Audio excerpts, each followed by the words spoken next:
Question, the Leader of the Third Party. Thank you, Speaker. My question is for the Acting Premier.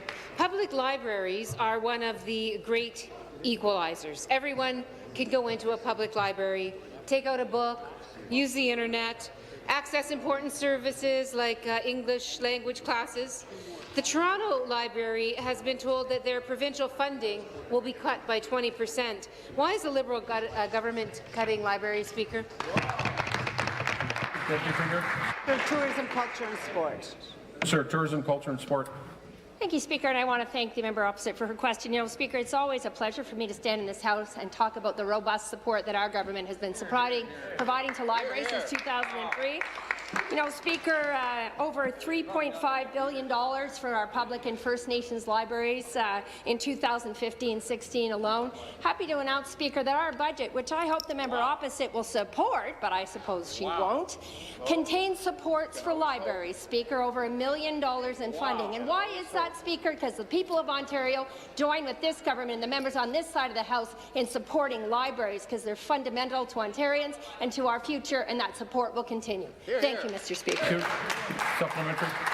Well, Speaker, that seems like quite a curious response from the minister when the government is cutting funding to Toronto's public library, funding that is being used to provide internet hotspots for low-income people, funding that gives kids access to books, funding that allows new Canadians to take language classes. Libraries are one of the great equalizers, Speaker. They are key to poverty reduction strategies, and they make our communities great places to live. So I'll ask the minister again, or the government, why, if they're so proud of their support of libraries, are they, on the other hand, cutting funding to the Toronto Public Library?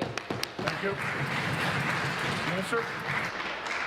You know, Speaker, I'll say again what I said in my first response, that our support for libraries remains robust and is continuing. In fact, Speaker, last year we released a culture strategy in our government that is looking at our relationship with libraries, and in this particular area, we reviewed this cost in the ongoing program, Speaker, and it was found to be not necessarily as effective, and in fact some of the monies remain unspent. And so to provide support to all the libraries in Ontario, which I know the member opposite supports, we are continuing to look constantly at our relationships with library. That support will continue, Speaker. We're proud of it. And on this side of the House, as I say again, our library contains $1 million extra of support in libraries, and we hope that the members opposite will continue to support our efforts to build capacities in local libraries. Thank you, Mr. Speaker. Thank you.